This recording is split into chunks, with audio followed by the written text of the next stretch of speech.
Well, first of all, thank you for the invitation and thanks for the opportunity to chat today. I wanted to be a judge because I'm a geek and a fan for great work. I love to see how other creative and strategic minds think and how campaigns are built. I think as someone who does this work on behalf of my own clients, it's always inspiring to see how my peers and colleagues, even those I haven't met, how they put things together. So I'm inspired by that. I also love the case study process in terms of dissecting. I think it's always good to be able to go back. You know, a big idea may come to mind, or you have this very interesting challenge from a business perspective. How do the different teams bring the best talent to the table to put together an idea?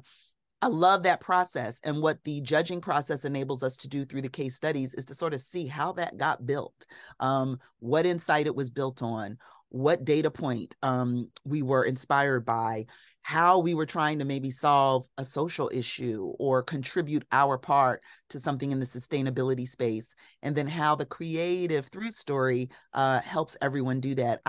I'm just enamored with the process. So the opportunity to be a judge and giving me like a chance to dive into hundreds of cases, that's a dream come true.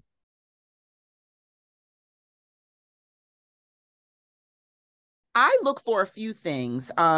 First of all, I'm looking for an idea that's got an aha in it. Now, that probably sounds like, well, duh, water is wet. They all have to have an aha. But no, I really want it to provoke me in some way or something unexpected. That doesn't mean it has to be solving a social ill.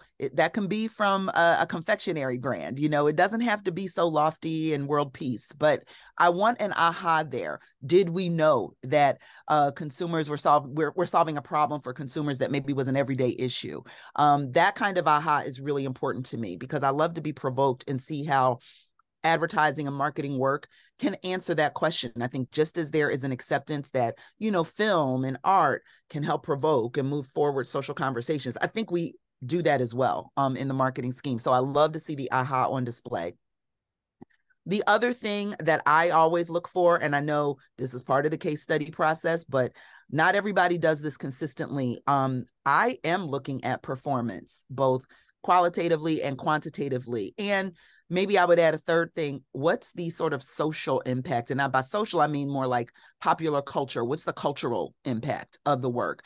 I think all too often, folks might come back and talk about impressions or some of those metrics, all of which are important. And I know that when we're doing the work, the client is asking us for those kinds of numbers.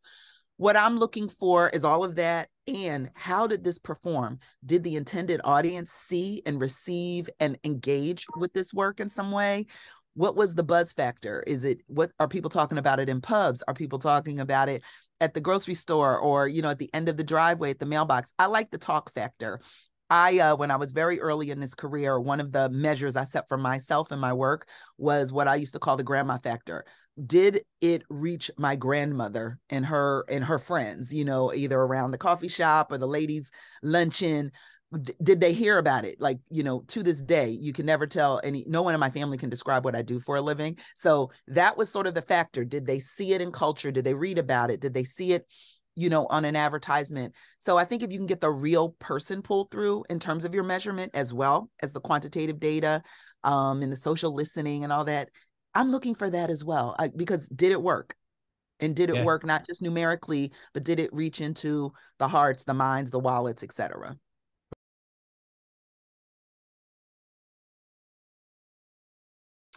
Well, there's one campaign, I think it has done very well at some of the other awards, but it is a special campaign. It's from a beer company, and they are encouraging fishermen around the world where the waters are polluted to fish for recyclables.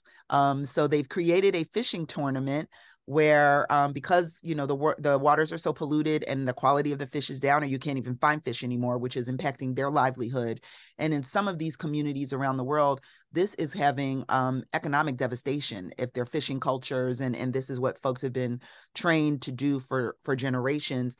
So they created a fishing tournament where you are fishing for the recyclables that all too often are polluting our waters. And I think that's a special campaign because it took this aha of the generational fishermen and them now being without.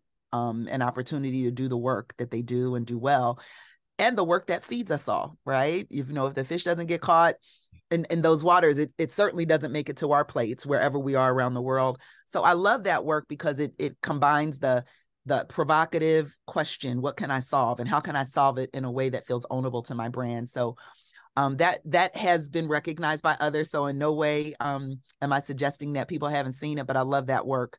I think another piece of work that I really enjoyed, there's been a lot of great work, particularly in North America, to really help some of our brands be more diverse and inclusive, and make that as accessible and understandable to the general market of consumers. If you didn't know how to ally or link in with these brands, I'm seeing that there are many programs helping you do that.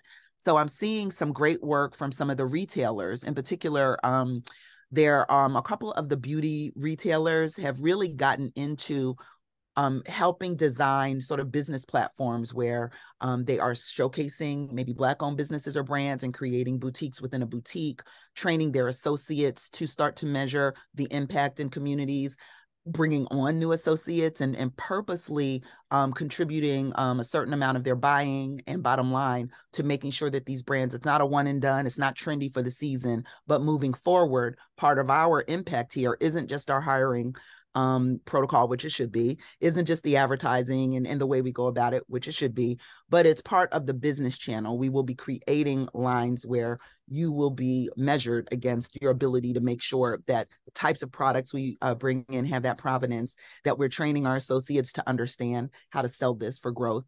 And we can measure our impact annually in terms of both sales as well as talk factor. I've seen a few retailers do a nice job with that. And so hopefully one or more of them will enter that work, because it is having cultural impact, and it's actually making this conversation just a lot more accessible for everyone.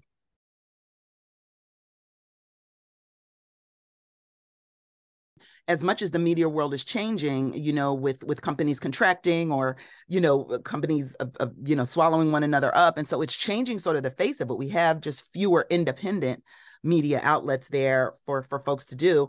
But I do appreciate that there is much more of a drive in terms of what kind of impact can we have. So it's very interesting. Another trend I see in some of the work that I think is quite impactful, probably less in North America than I see in other countries, but there is some incredible work happening in some of the war-torn countries right now, like work that we would describe as protest work, but how maybe the newspapers who have been censored are using their actual presses and their real estate of paper. If the stories are censored, coming up with codes, coming up with special language, giving that space over maybe to some of the humanitarian organizations to get the message out. I think some of the incredible work that's coming out with citizens, with all of the destruction of actual property and buildings and art pieces, where citizens are being able to use their phones to sort of 3D scan, the work that has been destroyed, so that there is a living archive of this work, for when wartime is over, we will see sort of what we lost, but how to also move forward. So I'm seeing the media spaces being used, like even in this world of censorship and things that are happening on Twitter, brands and companies and really institutions. I think a lot of this is coming from NGOs. So I'm like, wow, there's some really creative ideas coming out of the NGO circle where they are sort of using, I know there's a campaign where they use the lottery numbers. It's the only thing the government doesn't shut down. The lottery plays every day. And so they decided to create a numerical key to send a message about politics, about religion, about, inclusion, but they use the lottery numbers and change the key every day so that those who are interested in that message could still receive it, even under times of censorship. So I love to see that kind of creative force for good, and I know good means different things to different people, but it's taking our media and using it, I think, for what the original sort of purpose was, to get everyone informed, engaged, and thinking. Right. And thinking together. It shouldn't be a passive experience. And so some of these types of campaigns remind us it's just not a place for circulars and coupons, and pictures of celebrities. It could actually be a provocative force in our society again.